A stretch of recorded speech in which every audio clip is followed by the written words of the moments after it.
a little sexy intro today, didn't we, Dr. Mac? I love it. Yeah. Very good. That was just for you. All your hard work this week paid off with a sexy intro. How about that? I needed that. Hi, everybody, and welcome to the Network Live. Fridays, 4 o'clock. We're always here to talk about some good stuff. Of course, we have our very own resident physician, Dr. Winston McIver Jr. Thank you so much. Thank you for having me. Oh, always. And Marilyn Hemingway, President and CEO of the Gullah Geechee Chamber of Commerce. Woo-woo. Always good to be here. Exactly. And we have a very special guest joining us today, Katrina Owen. She is the 2020 Census Recruiter. And I'm sure you have a region. You can talk about that later. But Katrina is joining us today to talk about the census and why it is extremely important that we complete the census, get that data in, how it impacts our communities. And so this is going to be a great discussion. As a matter of fact, while you're listening, you can actually pull up the census on some device and complete it within just a couple of minutes. Really, you can blink and be done with it. So Katrina's going to talk about the census. But, before we get started with that, we're trying to figure out how to make this show happen for you guys today, because we're melding in the census information, but we're going to tell you why it's important and how it all ties to even what Dr. McIver is talking about today with COVID-19. So we're going to start with his updates, and he's going to give us some information about the cases, deaths, and then just insight and perspective on the testing. And we'll come back to also talk about the businesses that are opening up and activities that are happening on the beach, what you need to know about what's going on and how to protect yourself. And in the meantime, we will, put Katrina in the midst of all of that to talk about the census, because it's all relative. Okay. So Dr. McIver, go ahead and make it happen. Good evening. Good evening. As of the latest numbers that we have worldwide, in the last week, the number of cases of COVID-19 has gone from 4.6 million to 5.3 million. The number of deaths worldwide have gone from 307,000 to around 338,000. That's worldwide.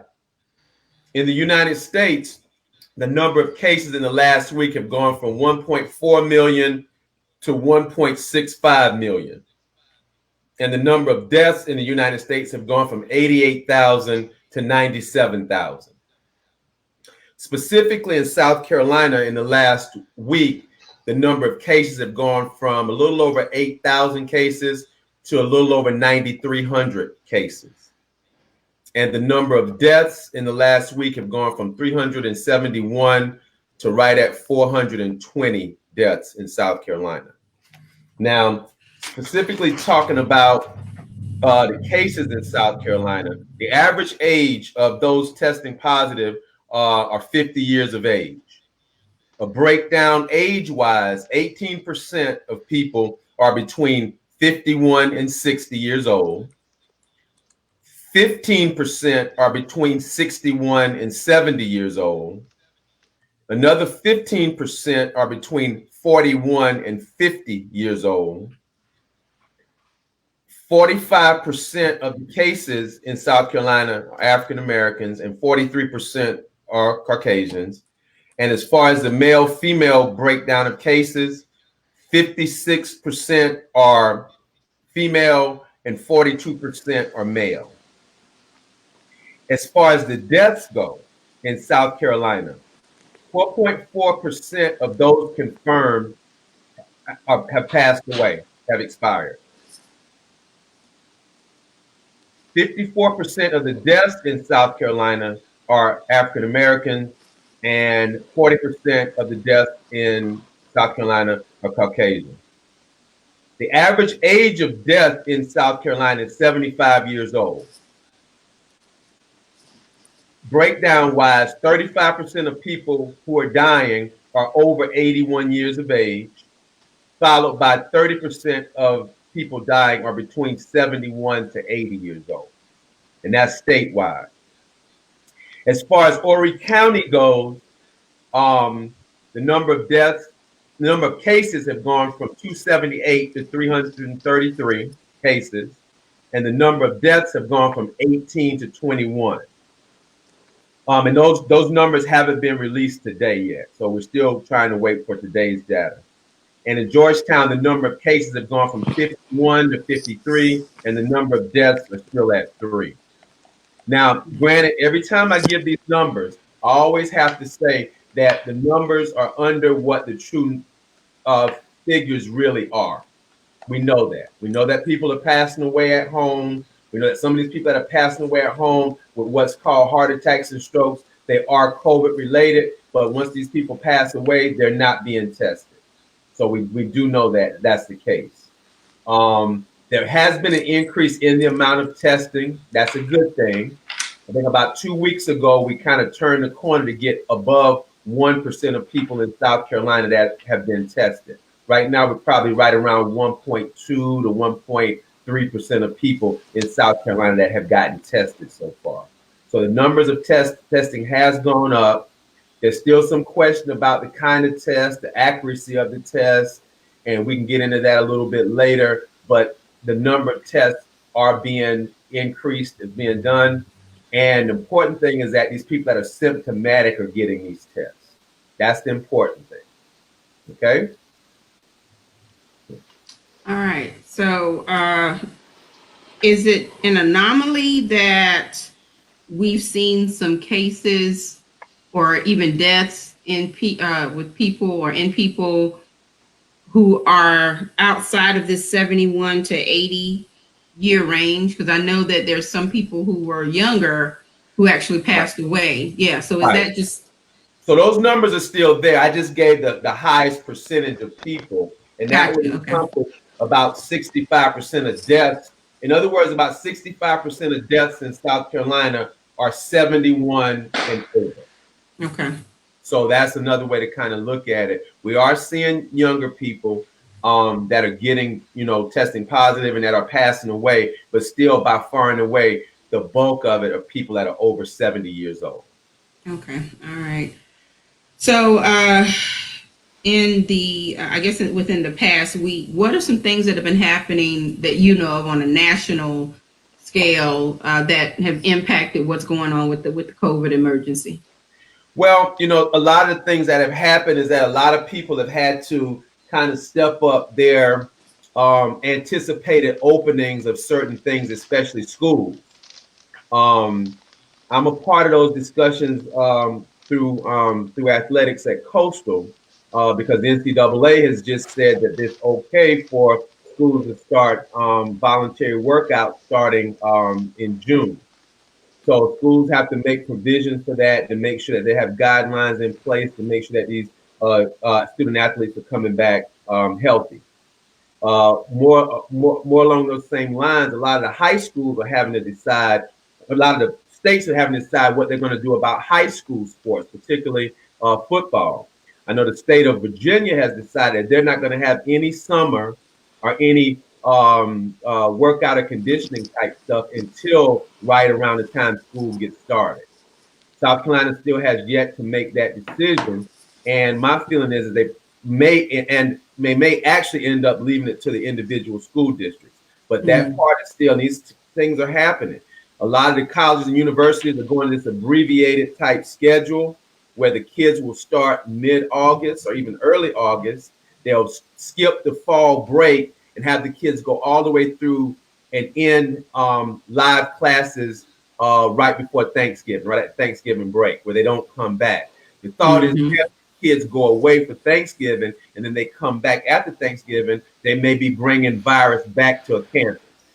And even fall breaks, because I mean, it's a long enough break that they can, do short vacations, things of that nature. So yeah, that's pretty interesting. I've been reading a lot about that as well, that they won't return after Thanksgiving, and and another part of it too, and I'm kind of on a sports kick today because that's my thing.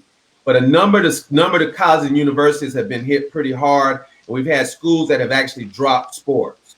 East Carolina dropped 4 sports this week. When you say dropped, is that a permanent drop, or well, it's permanent until this is over? No, it's been dissolved. So Okay. at East Carolina specifically, I think it's men and women tennis and men and women swimming and diving. Those programs have been cut. And again, a lot of it has to do with budgetary issues. A lot of these schools losing money as a result of COVID and trying to find ways to cut corners to make those ends meet. And I know this is a little bit of a tangent. I'm sorry, Marilyn. I know this is a little bit of a tangent, but by dropping the sports, that's impacting student scholarships as well. Yes, because again, these schools are losing a lot of money, and so they're having to try to find ways to recoup that money. And again, that's one of the things. Plus, it costs a lot of money to field a sport. These sports are traveling. Some of these sports are not money generating sports. Mm-hmm. So that's a part of it too. And so again, it's a lot of factors that are involved with that. But you could kind of foresee that happening. There's such a domino effect with this whole emergency that I was in a discussion in a group and there was a conversation about whether or not students should receive refunds if they haven't been able to complete their education. And that's a totally different topic.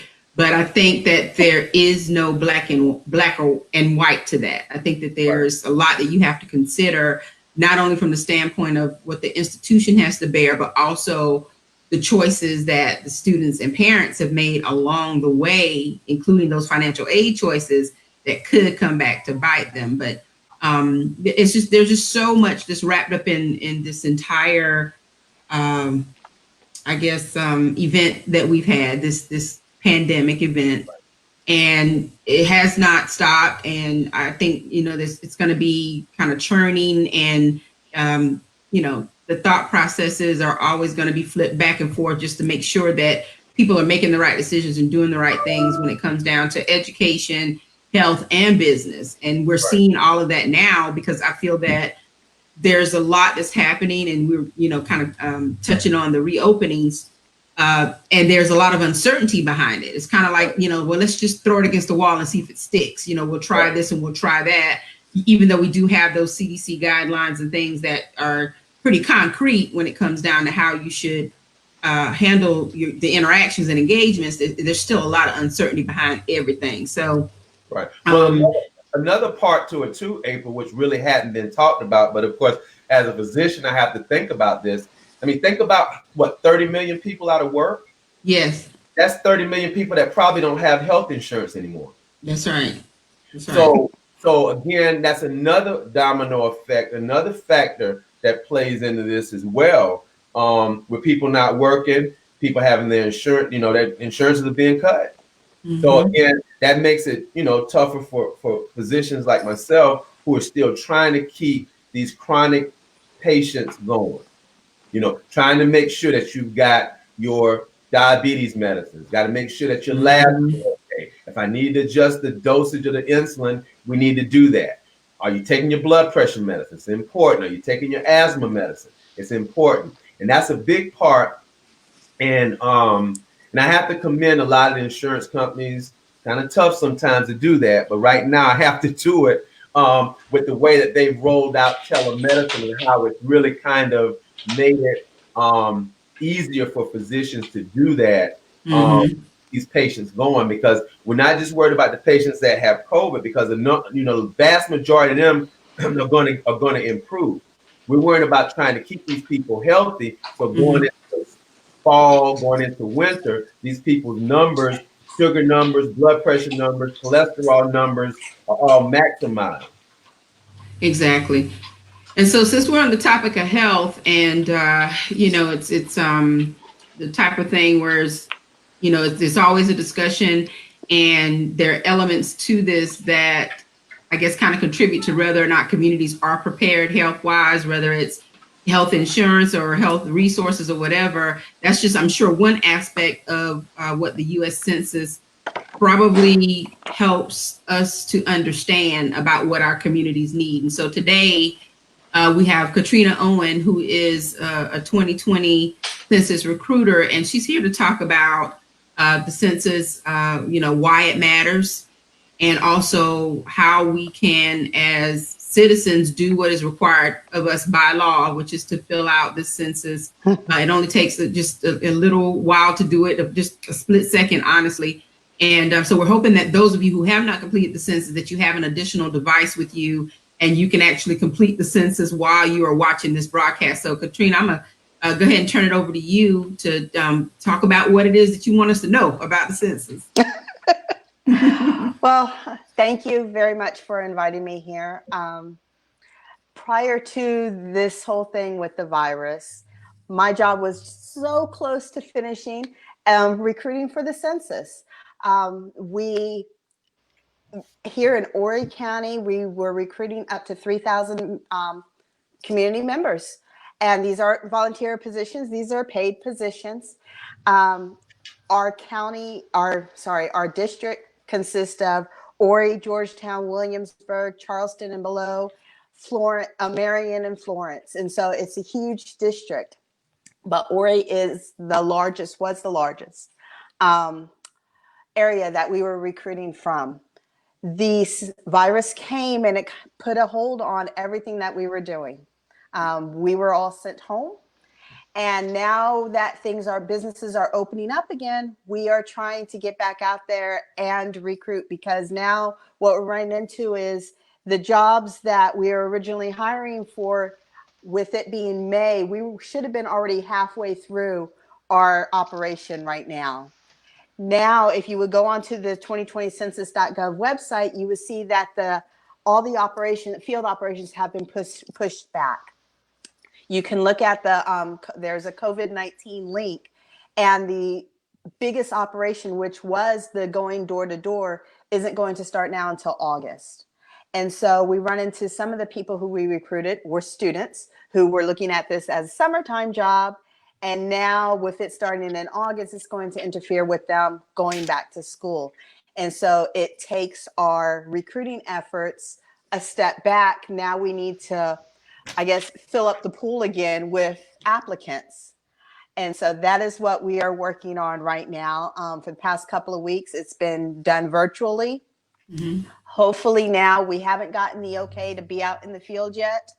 Our entire training, our entire way of doing things is getting reformatted to include social distancing, to take public safety in mind.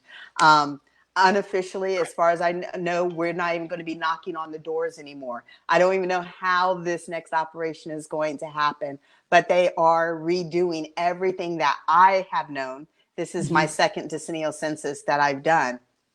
All that has been thrown out, and we are all getting retrained.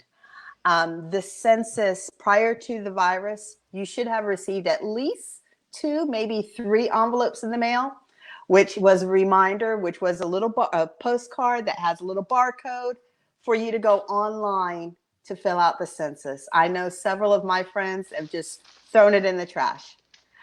It's okay if you no longer have that barcode. You can still go on to the website, put in your specific address, and still fill out the census. There is still time for you to fill out the census. Horry County is the lowest response in our district, unfortunately.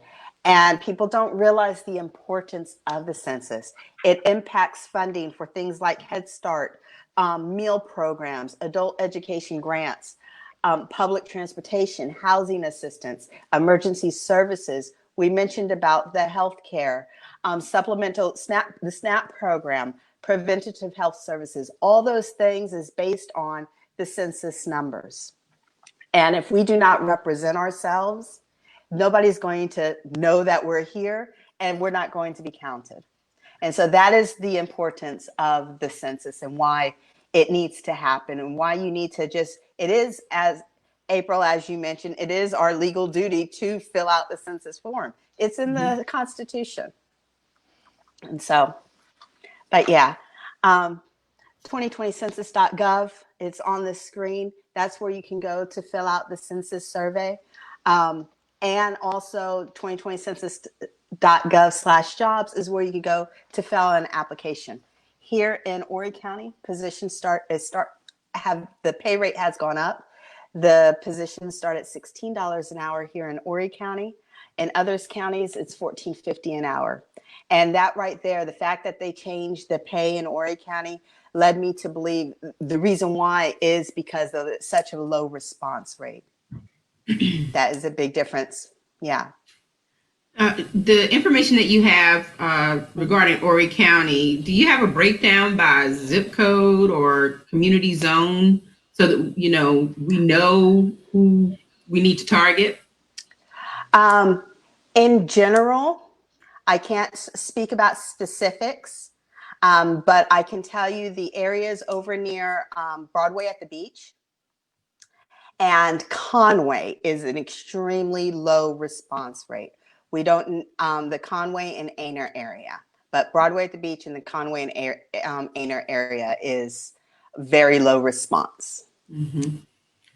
And that's, it's unfortunate. And at the same time, I think that a lot of factors have probably taken precedence over the census, but it is such a quick survey. It does not take a lot of time. For those people who aren't able to do it, though, over the internet, there's a lot of people who are probably in that 70 or 60 and up age range who just, they're not tech savvy or whatever, don't choose to be, or, they just aren't. Completely understand.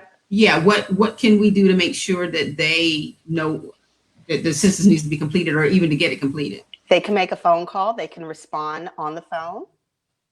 And if they have specific questions, there is a number that they can call, and one of us will call them back, and we will help.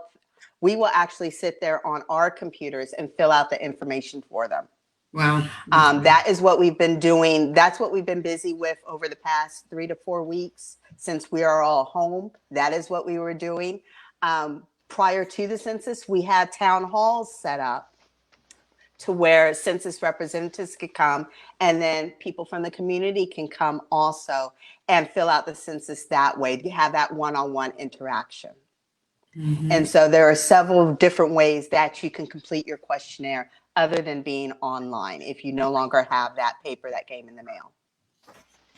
So we definitely want to, react as quickly as possible, because the worst case scenario, I imagine, is that if the census information is or isn't a good depiction of our communities and the populations within those communities, then there are going to be a lot of communities that will lose the resources that they need. And so, when you find that certain programs are being cut or they're not available anymore, you can probably trace that back to the fact that the census was not completed and there wasn't enough data to support that a particular area needed or even wanted the support. So, if you're watching this, just please make sure that you encourage everyone to complete the census. Make sure you do it if you haven't done it. Marilyn, do you have any questions or anything you want to add to this? Yes, I have a question. We were talking about the older group not being tech savvy. Are you targeting by age to let folks know they can do this across the phone? Because we also have a group, for example, the households of 40,000 kids who the education has lost track of them because they don't have access to computers technology, and that's a lower age group. Their parents are below, I'm assuming below 71. Is there a specific program that's targeting that group to get them to fill out their census forms? Again, prior to the virus, we were partnered with various community programs to help target the communities that do not have Wi-Fi, that do not have the computers. We were going out there to those areas specifically to help those people. And so, again, they are starting to revamp. I don't know what the future holds, but they are definitely taking that into consideration. All of the people who don't have the resources, don't have the access, how can we go out safely and do what we need to do and help those in that particular area? And you kind of answered my next question because I was going to ask you, how are they keeping the census workers safe during this time? But you're not going out at all, is what we're We are saying at not this going out point. at all. No, this is the closest that I've seen of anybody in the past 4 weeks. But yes, But even it's good to see you. even the main office, they shut down everything across the United States. Nobody is going out representing the census at all. Now, everything is fluid. And so we get updates on a regular basis of what we can and cannot do and where we can and cannot go. As of today, Friday, 4:27 p.m., we are still not allowed to leave our homes doing census information. Okay. Mhm. And then prior to the census kicking off about a year and a half ago, there was a big controversy regarding citizenship, the citizenship question on the census. And I know that was somewhat resolved, but what are you saying to folks who are saying, I'm not a citizen, so I don't want to fill it out, or I can't fill it out? Because we know the Constitution doesn't say citizens; it says everyone needs to be counted. So Correct. how's that being approached? So everybody does need to be counted, and hopefully we can speak one-on-one with whoever is having that issue, because that specific information doesn't get released for 74 years to the general public. And so if you don't want to fill it out, if you don't want to fill out that question, I always tell people, look, at the end of the day, we just need the numbers. We need the numbers to know how many people. If there's a question on there that you don't feel comfortable with answering, then don't answer it. I'm not going to force you to answer any questions you don't feel comfortable with. And that is something that we discussed originally when we were at the door of the person. Look, all I need to know is, what is the number in the house? How many people live here? Very good, very good.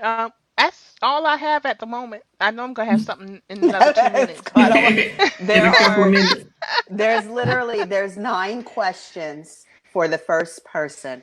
And we're a family. My family is a family. We have 5, and I timed myself. It took me 7 minutes to do it Mm-hmm. online. Mm-hmm. And so it doesn't take you long to answer the questions. And even if you are on the computer, even if you are on the phone talking to a representative, we just go through the questions one step at a time, and you will not be on the phone for no more than 10 minutes. There's a comment from a very valued viewer. There's actually a question. Thank you, Brother McQueen, for tuning in today. Would the COVID-19 virus make it impossible to implement a mobile census, taking operations while maintaining social distancing? Yes. Not a bad idea. Not a I bad was idea. actually, we've been trained in various ways to get the census information, and literally all that has been thrown out the window. And when I say that they are revamping our entire training on how we do things and how we're going to interact, they are redoing everything, because at the end of the day, public safety is our number one concern. And so they want us to be safe as census workers, and they want the community to be safe also. And so I am curious right now. I don't have an exact answer because I haven't seen any of the new training manuals. Mm-hmm. But one thing that I did catch wind of is I'm not permitted to share any of my flyers that have somebody knocking on a person's door, because we are no longer going to be doing that. And so I'm curious to say, okay, if we're not knocking on the door, what exactly are we doing? I don't know. Honestly, at this point, I don't know. Right, and if I'm interpreting what he's asking, if it's like a traveling census bus or something to that effect, that's definitely a great idea. I mean, because I know Yes. that some hospitals are still doing their mobile mammograms and things like that, and Yeah, I was they're actually trained to be part of the mobile unit. There was a mobile unit before the virus. I was trained to be one of the mobile units to travel around the counties, Yeah. and people come to me and get that, or I go to them if it's a highly populated area. And so I don't know how that's going to be a part of the census this time around. Okay. All right. Well, we're going to take a little break. We do have some business sponsors, actual broadcast sponsors who we want to acknowledge and recognize for this broadcast. We do thank everyone for their support of the network live. So I'm just going to run a little sponsorship trailer. You might like this too, brother. Brother Dr. Wisdom. I'm excited. He's ready to see what I have. All right, we're going to make it happen.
All right, and we definitely would like to thank today's sponsors.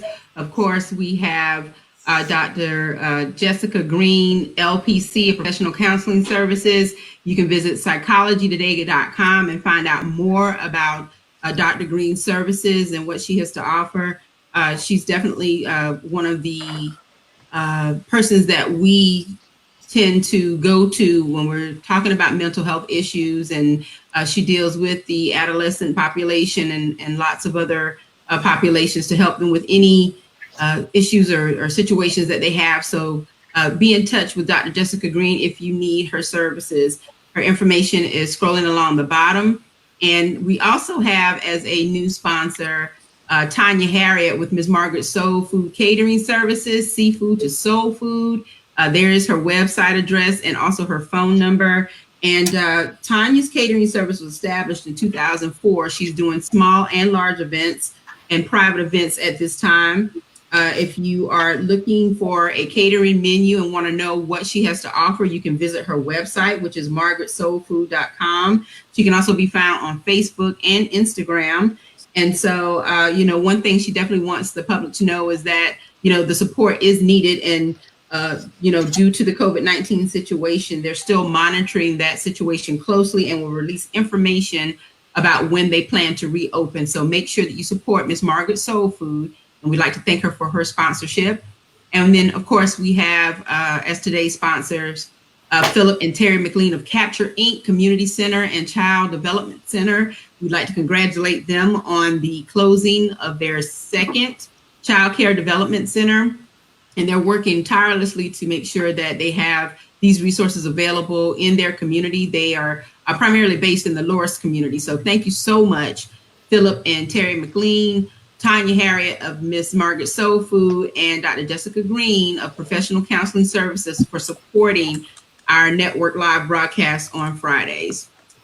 So did you like that, Dr. Mack? I loved it. You impress me every week. Well, I try. I tell you. When you're in a room full of greatness, you got to step your game up. You have to do what you have to do. You have to do what you have to do. So, but Katrina, you gave us a lot of great information about, the importance of the census and, what people need to know, kind of generalize what's going on as far as creating ways or options for people to complete the census. And, we just can't encourage people enough, to make sure they get it done, because we definitely want our communities to be supported by any funding that would be available. And it would be a shame if they missed out simply because they didn't take the time to fill out a survey that could take 7 minutes or less. Yes. So, yeah. So, I know that we want to get into the reopenings as well and talk about, what's going on in our communities. Horry County is open for business. Just about everywhere is open for business. And, we've seen a lot in the past week and the past weekend with all of the activities and things that are going on. And now we're here, Memorial Weekend is upon us. And it's going to be very interesting to see how people practice the social distancing, and if they practice. And, as far as what we've seen so far, it's not really happening. So it's just, I scratch my head at some of the things that I've seen, and just wonder what it's going to take for people to really realize that we're only asking them to do what would probably be considered as the bare minimum. We know we can't make people do anything, but as long as we're trying to educate them, you got to know better, and supposedly when you know better, you do better. But some people are just of the mindset that they are just going to do what they want to do, and that's basically it. And so, unfortunately, it does affect others of us who have decided that we want to walk that line because we want to make sure that our health stays intact. One of the things that Marilyn talked about before we launched, she was like, let's talk about AB, which of course you guys know is Atlantic Beach. And this is the famous Black Bike Week, the traditional weekend for it, but it was postponed and was supposed to happen later this year. Well, as we know that Labor Day, exactly. But as we know, people are probably rolling into town right now to actually celebrate this weekend. So Marilyn, you want to kick us off with that part of the discussion? Because I know you have some thoughts that you want to share. I do. On the Gullah Geechee Chamber page, we actually posted "Stay Home," and which is actually unusual for a chamber. Most chambers tend to take a conservative lean on issues and encourage businesses. And we are all about growing businesses, but as I've said before, you can't grow a business if you're 6 feet under. And especially with our community, we know we are being disproportionately impacted, so we really need to be active in taking care of our health, but also the health of our family, friends, and neighbors, because not only are they bringing it here, they're taking it back. And with the lack of testing on the scale that we need, and also contact tracing, we really don't know what's going to happen, and it's a huge concern. So I would rather that my community stay safe and healthy and alive, so that when we do take care of this coronavirus, you can come back to Atlantic Beach and spend your money safely and support the folks there who need that financial support. Because if you're spreading that coronavirus, they may not make it to the point where everything is clear and their business is not open anyway.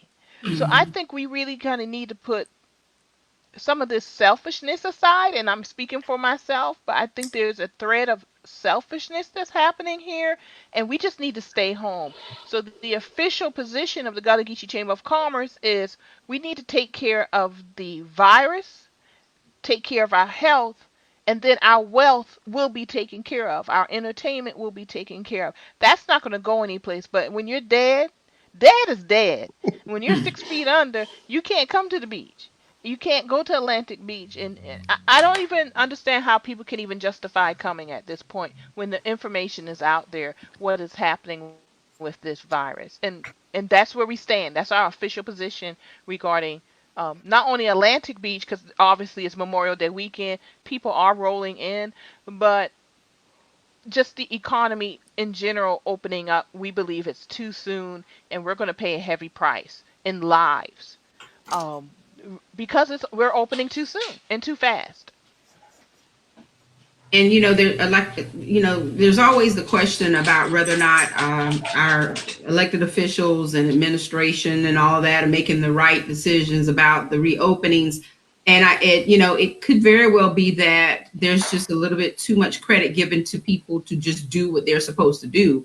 And, yes, we do have to get back to business at a certain point, but if we can't trust people to follow certain health and safety guidelines, I think that we have to take a look at that, and not from the standpoint of long-term analysis, but when we open today, what did it look like today? If we were open all week, what did it look like this week? And I don't have the information as to whether or not that's how it is being analyzed, but and even if people are ready to get out and get back to business as usual or new business, the way they got the new way they have to do business, if they would just make the effort to be mindful and use the social distancing tactics and things that are being asked of them, then yeah, we could all get back to what we need to do. But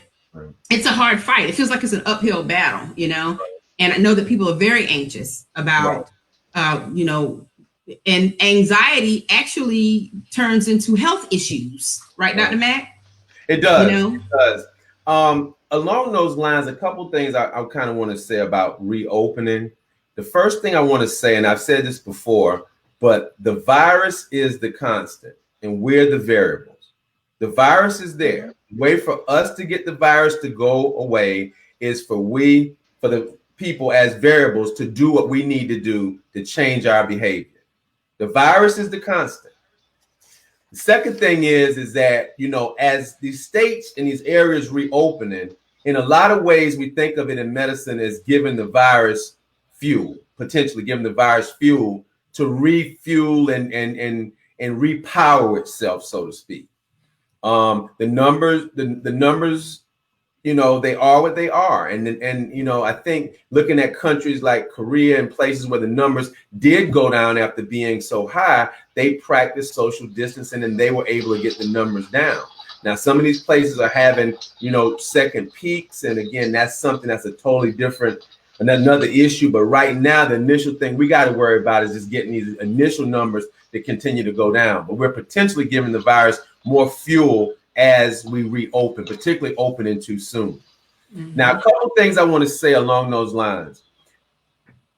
It's known that most people that get infected are getting infected in their own home. Okay, so let's say that. The household member contracts the virus in the community and they bring it home. We know that. That's typically the way this thing happens. So that's why it's so important for younger, healthier people to be careful about what they do, how they going out without masks, because they're coming back home or they're going to visit mama, daddy, grandparents, and potentially infecting them. Remember, a single cough releases about 3,000 droplets and can travel of about 50 miles an hour. That's a cough. A single sneeze can release anywhere between 20 to 30,000 droplets and can travel anywhere between 100 to 200 miles per hour. So this is very important. And that's the other reason why wearing masks are so important. Because when you cough, you sneeze, the mask can prevent so many of these particles from going around. Now, there's something that we talked about in regards to something called contact tracing, where we kind of follow people who have been positive and who you've come in contact with and how long you've been in contact with them. One of the formulas that's used with contact tracing is looking at the exposure to the virus versus the time that you were around somebody who was potentially sick. The longer the exposure, the more time you're around them, the more successful a virus can be in propagating throughout a community. And that's really one of the bases for contact tracing, is you identify the person who's positive, who were you around, and how long were you around them. That's the basis of contact tracing, which has a lot to do with epidemiology and studies of origin and distribution of diseases.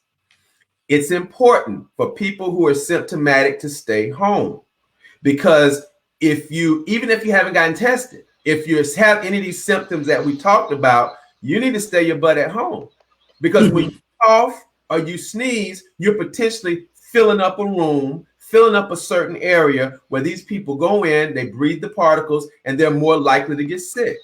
Hence another reason why the masks need to be worn. Now, we know that the biggest outbreaks are happening in prisons, at religious ceremonies, workplaces. These places are considered to be super spreading events. Okay, that's a new term we're going to use now. Super spreading events.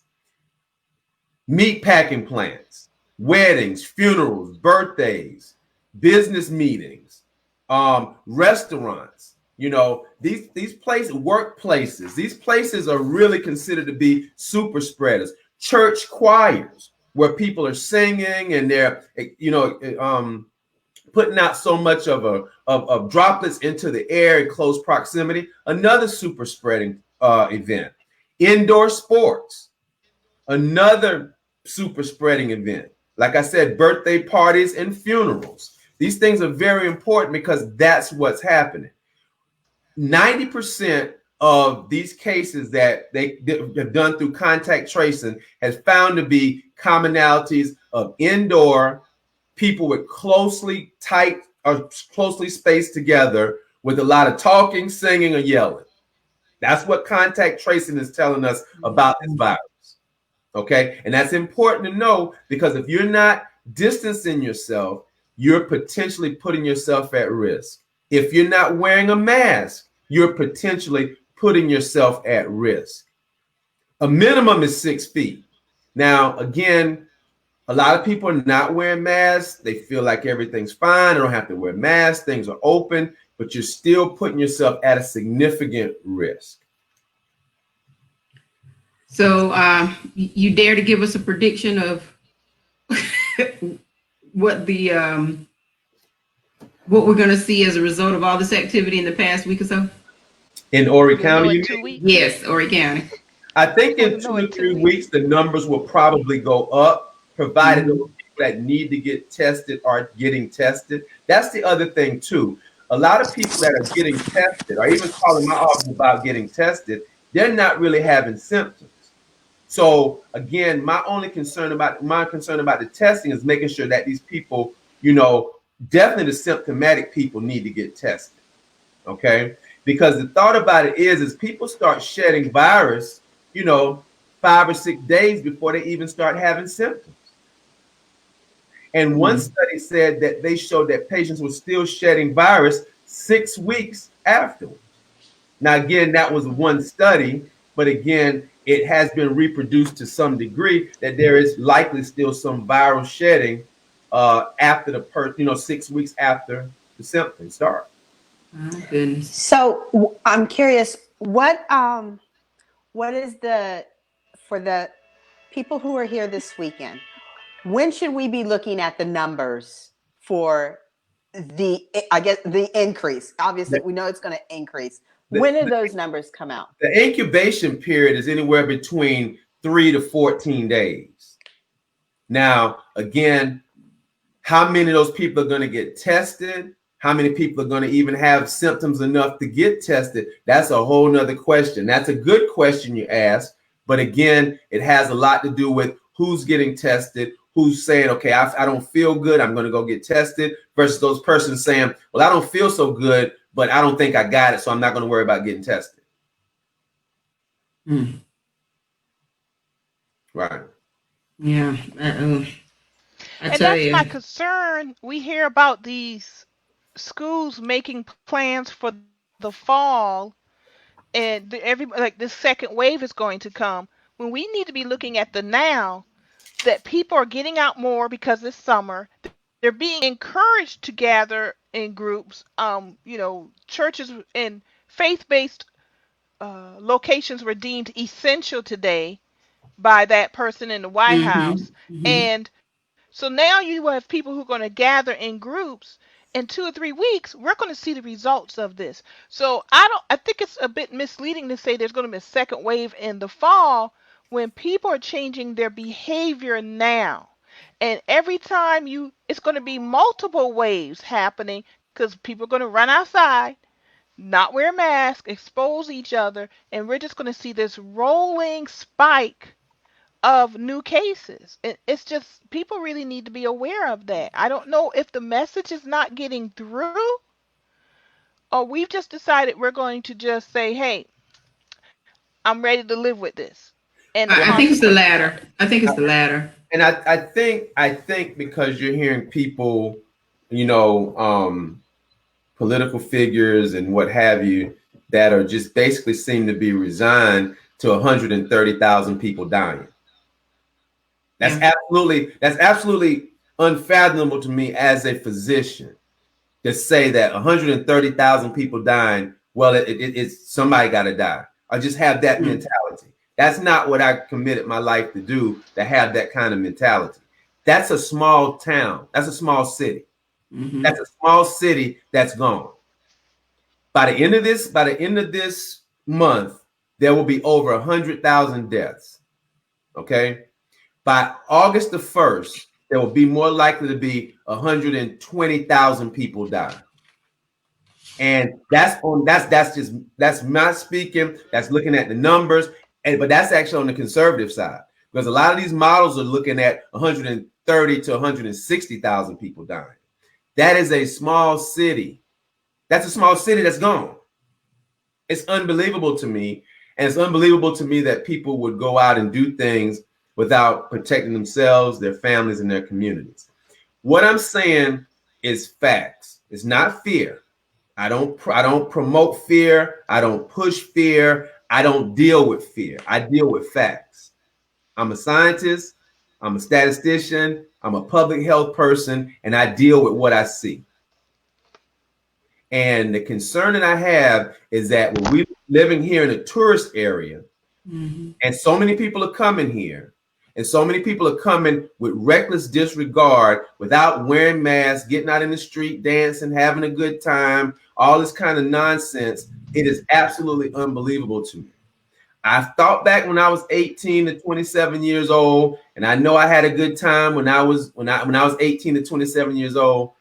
But this is absolutely reckless to me. And I'm concerned that a lot of our leaders, were surprised that what happened in Myrtle Beach last weekend happened. I mean, why are we surprised? Why was the newspaper surprised? Why was anybody surprised? You opened it up, so you knew they were going to come. So the concern is that we just have to push these messages. We have to make sure that these churches, and I'm imploring all my clergy folks, please be careful when you open up your church. I'm telling you, the first outbreaks that happened in Horry County were related to funerals and church services. I'm not telling you what I think. I'm telling you what I know. That's because right. I was involved in a lot of that. So I'm telling you, before you start opening up full speed, you need to talk to people and decide how you're going to practice distancing, how you're going to give communion, how you're going to handle money, how you're going to wipe down your doorknobs to your entrances and exits, how your doorknobs to your bathrooms, pews. Keep them sanitized during church. You need to think about that. All because that. I'm telling you, if you don't think about it, there will be people dying. I'm not telling you what I think. I'm telling you what I know, and I'm telling you what I've seen in Horry County.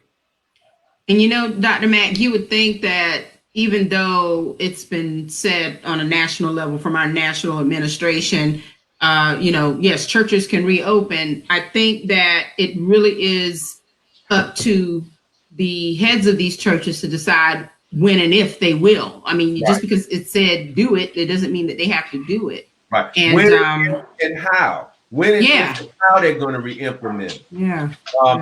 Some churches are not big enough to have a whole lot of social distancing. That's one issue.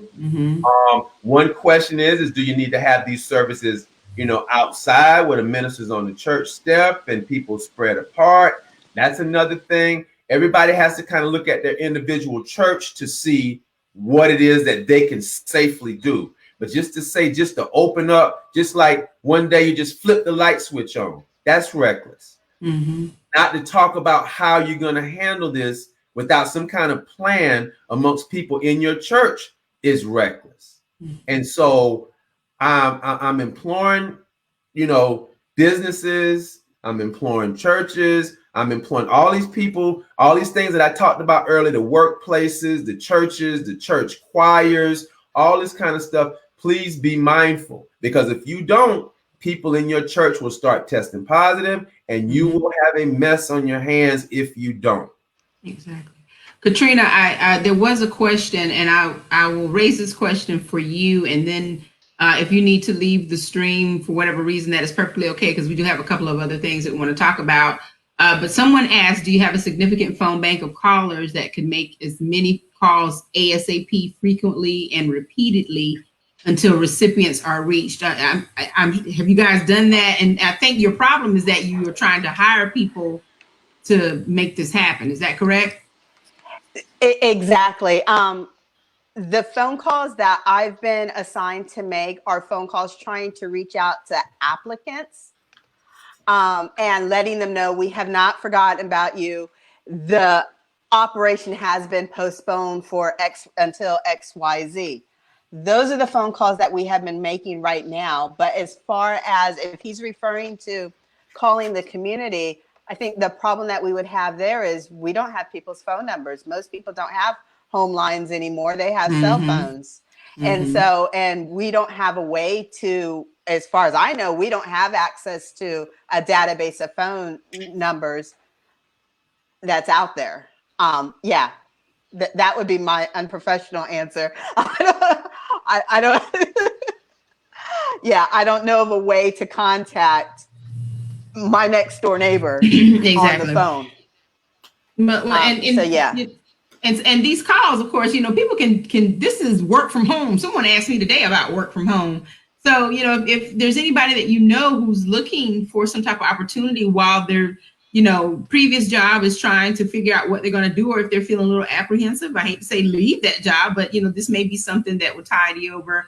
In the meantime, fill out the application. Yes. And so the app is found at 2020census.gov. 2020census.gov/jobs. It's another stream of income, or either could be your primary until COVID kind of cools down, maybe 3 years from now. I tell people, don't quit your day job to work for the census. Okay. Yeah. But some people don't even have a day job right now. So this might be a way to kind of help them fill in the gaps. But Katrina, did you want to stick around? Are you good? Well, I'm fine. Oh, okay. I just wanted to be sure. Because Marilyn, she was teeter-tottering on some heavy stuff, and then we were getting ready to, possibly open up some conversations. I don't know if you can be a part of with your badge on. So I'm just saying. She might have to take it off. Yeah, you might have to exit the stream and change your badge real quick. Okay. So I'm just making an observation, honey. So anyway. I will go ahead and gracefully bail out right now then. Okay, all right. Well, thank you so much, Katrina. We really appreciate you. Of course, post the information on social media, and we will definitely pass it around for you and mention it as much as possible. I'm sure Brother Edward won't have a problem with us mentioning it on the Whittemore Community Magazine as well on Monday as a part of a little break or whatever. So, thank you for all that you're doing, and do not give up. Just continue to do what you're doing and stay safe while you're doing it. You have a wonderful day. Bye. All right, you too. All right. So one thing I want to say, April, the new data just came out for the day, and in South Carolina, there's almost 300 more cases today. Wow. 300 positive cases today. And about 5 more deaths in South Carolina today. In Horry County, there's 30 more positive cases today. The death rate stayed the same. In Georgetown's numbers, 1 more case today, and the death rate stayed the same. Okay. Now, Dr. McIver, I read in Georgetown we did have 1 death. Is that included in the 3 that you mentioned earlier? When was that death that you knew about? Was that within 24 hours? I found out yesterday. Yeah, that yesterday. that was the one. Okay. That was the one. Mm-hmm.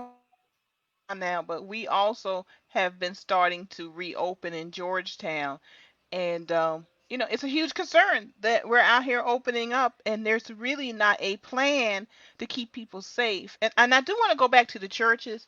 That one of the things that folks need to think about, on average, our churches have older populations. Mm-hmm. And it's not only about keeping them safe so they're not exposed, but who's going to be doing the sanitizing? Because this is sanitizing you have to do constantly all the time. It's not we're going to do it on Wednesday and go to church on Sunday. You've got to sanitize this thing. Somebody uses a pen, you need to wipe it down. Somebody wipes their hand on the pew, you need to wipe it down. And I don't know if our older folks can sustain that. Yeah. Is that even sustainable? So it's not just sitting down with your folks and talking about social distancing, what we're going to do on Sunday. Are you going to be able to sustain this? Because there is no vaccine. Right. So this is going to go a while until we either decide we're going to shut everything down and get rid of this, because Dr. Mack was on our show last week with a global pandemic expert who said, you can shut everything down and take care of this if we did a minimum 5 weeks. And I say that knowing this country never shut down. Let's just be honest. This country never shut down, on a national basis.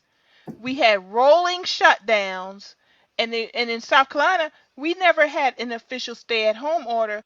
We had a stay-at-home or at-work order, which gave a lot of loopholes, and people were out there shopping, non-essential stuff, going to work. So we never actually shut down to clear this virus out. Now we're reopening, and I love my community enough as a Gullah Geechee Chamber CEO to speak out and say, one, don't stay home and be safe. Two, if you have to open up your business, you really need to think it through and think about how you're going to keep, one, your employees safe and your customers safe.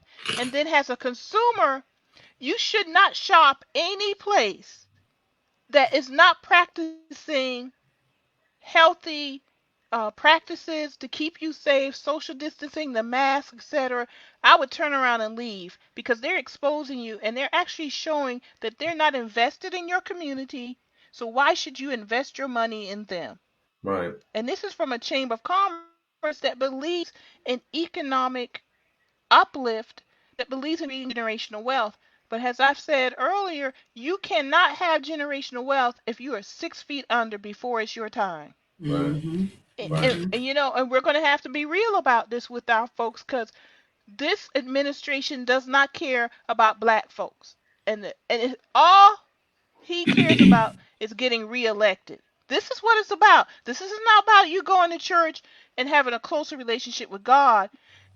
He's looking at it as my base are white evangelicals, and I need to get them out to vote. I need to satisfy their desire to be served rather than be of service, because hopefully this will get me reelected. That is all this administration on the federal level cares about.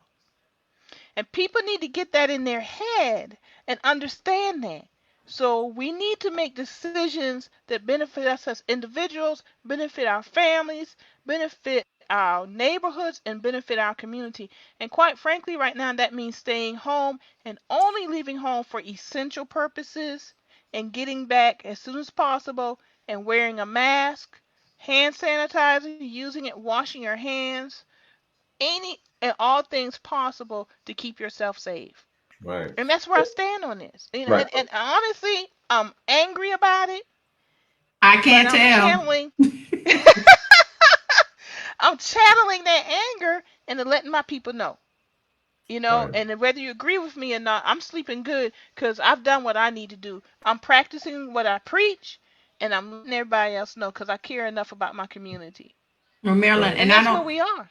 Yeah, and I do believe that we have been very vigilant about putting out the message, for these past 8 or 9 weeks or whatever the case is, and we can't control what people decide to do. I mean, we've said it over and over again, and a few business openings does not change the stance on anything. Like Dr. McIver says, he's out in the trenches. He sees it every day. He's not looking at just numbers that are on a piece of paper, he's living it. And so if his testimony about things doesn't change people's minds about how to behave or how to posture themselves when they're out in public, or they're, even the return to work, then what can we do? I mean, we can only do what we are equipped to do right now, which is to, get the message out, and in particularly, our people just. Well, Whew, yeah. the biggest thing is, I think I said this a couple of weeks ago, or maybe even last week. Most of these licensor bodies are given bare minimums, if anything, given bare minimums of how to reopen. And the thing about it is that these businesses have to think outside the box, just above the minimum, to make sure they protect themselves, their families, to protect their customers, patrons, to make sure that they're not being a source of spread for COVID-19. Not only that, but also looking at things to implement when we get to fall, when we get to winter. Again, back to the hand sanitizer, it needs to have at least 60% alcohol in it. One of the things that's a big concern is about people wearing these gloves. Now, I'm not saying don't wear gloves. I'm just saying don't keep the same pair of gloves on every day. Right. I mean, all day long. Because taking the gloves from outside, the same pair of gloves you had all day, you're going into the grocery store, you're touching all kind of stuff in the grocery store. If you're going to wear gloves, make sure you got multiple pair of gloves that you're wearing, so that way you're not passing this virus along that way. Absolutely. Well, all we can say is, everyone just please be safe, adhere to the best practices, the rules, the things that everyone's encouraging you to do, to just make sure that everyone stays safe. If you are going to be out and about this weekend, number one, do not act like you are surprised that there's this kind of traffic on the beach this weekend. It is Memorial Weekend. Yes, there are people from all over the country who will come and visit. It happens every single year. This is nothing new, so don't trip. Secondly, if you are going to be out and about knowing that you're going into the crowds, then basically you're gonna get what you're going to get, an eye full, an ear full, and everything else. And hopefully you won't go back home with COVID-19. So just make sure that you use your own good senses about how you can celebrate Memorial Weekend. Have your own thing at home with your family, the people you've been around, and as far as who they've been exposed to and what they've been doing. Just go ahead and enjoy your families. You don't have to be out and about dancing to all the drum beats that are going to be going on this weekend. And don't let the curiosity kill the cat either. So and then another part of this is, yes, we all who have to will be returning to work soon. Even my place of employment has rolled out a return to work plan. And we don't know how it's going to look or what it's going to feel like, but, we have to get back to it. So I think that everyone just needs to be mindful about how to protect themselves once they go back to work, because if you're protecting yourself and you're doing everything that you're supposed to do to make that happen, then obviously you're going to be protecting other people around you. Don't be selfish about it. Someone last night said, yeah, I think people are just being selfish. And I agree with that.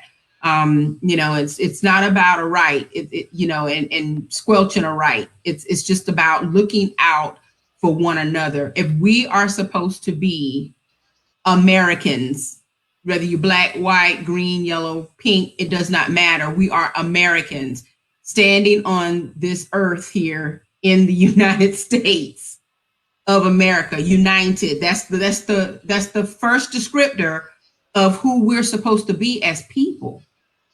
And if we can't do that and just naturally look out for one another, then, there's some things that need to be examined and some roles that need to change, some people that need to move on and things of that nature, so that we can get back to or create a semblance of that. Because, it's a whole nother topic, but I know that there's a lot that's going on, and it's just about people's selfish agendas and positions, instead of just looking at it as, what, my brother, my sister to the left or right of me, they are afraid for their lives because I'm not wearing a mask. So I'm going to make sure that they don't have to worry about that. I'm going to wear a mask. I'm just going to the store for 5 minutes. It won't kill you to wear a mask. Right. You know, I'm going to be careful about where I stand and how close I am to them, because I know that naturally that person may have an anxiety because I'm near them. Right. But to just feel like I'm just not going to do it because I don't have to, you know, that's definitely being selfish. It's Right. not Christian-like. It's just not being a part of the fabric of what America is described as being. So let's show the world that we can do that, you know. It's just amazing to me. But you know, I do appreciate as always being able to have this discussion, or this type of discussion, with Marilyn and Dr. McIver. I mean, it's you know, it's been tiring to do this over these weeks, because it means that we kind of have to be in the midst of everything all the time and watching the news, and Dr. McIver reading data, and he's seeing patients, and you know, all this other stuff. We're not doing this to be cute. You know, there's no righteous indignation here. It's I think it's how we're ingrained, you know, what's ingrained in us and how we're wired as people who really care about other people, you know. And everybody should just feel the same way. So next week, we're going to have a special guest who will talk about the liability issues surrounding return to work, and also the return to some of the programs and things that are, I guess, that are kind of, there's like a gray area when it comes to, for example, athletics and higher education and just public education. And, you know, what that all means is everybody starts to trickle back to these institutions and back to recreational programs. And, you know, this is a program that everybody's going to want to watch. You know, this person who's going to be here with us next week, he is not an employment lawyer. However, he is an attorney who employs people. And so he's had to do his research and come up to speed on that segment of liability. He understands liability fully, and will talk to us about what we need to think about as we are, number one, returning to work. What are our rights? What do we need to understand? And number two, what are we putting ourselves at risk for if we are employers asking people to come to work and we're not providing them with the proper PPE and a lot of other things that they will need in order to be safe in the work environment. So if you have any concerns about that, you definitely will want to watch this show next Friday at 4:00. And you know, we're in the midst of all the reopenings, and so, you know, I'll get with Marilyn and Dr. McIver and talk about how we're going to move this into June. But you know, as far as I'm concerned, as long as we have a topic and Dr. McIver and Marilyn are willing, then, you know, we're going to continue to do our network lives, and we'll spin it into whatever we need to spin it into. But this is all about education and empowerment, and that's what we're trying to do. We're trying to make sure that everyone understands what they need to know in order to just be good citizens and caregivers of others as well. So that's my 2 cents on everything. Gotcha. I agree. Yes. Everything. Yes. All right. Okay.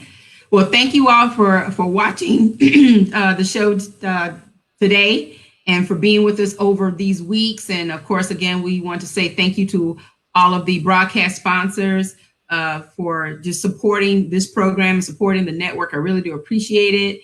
Also want to say thank you to Katrina Owen for being with us today from the US Census. If you are looking for some work, you know, like she said, it might not be sustainable, but it might get you over the hump. And also you'll be giving back to your community and your nation. Please go to 2020census.gov and fill out an application, and you know, help us gather the census information so that our communities can be supported through this federal funding that comes from the analysis of this data. So thank you all. And Marilyn, do you have any last words before we call it a day? I'm good. I think I said what I need to say today. Yeah, you said I'll it now. save You it didn't next bite your time. tongue about it. You didn't bite your tongue at all. And Dr. Mack, I hope that you have a restful weekend. Thank you. Thank you. You as well. You as well. I definitely will. I definitely And will. So Miss Marilyn as well. Yeah. Yes. I will. I will try to. I'll try. Absolutely. So thank you all for tuning Thank in. Do appreciate it. Thank you, JD Spain Sr. We appreciate you for watching, and we appreciate your comments and your input, and everyone else who joined us today. We thank you very much. I can't say it enough. So have a great, safe weekend. Thank you. Thank you, See you next everybody. week. Take All care. right. Good night. Bye-bye. Good night. Good night.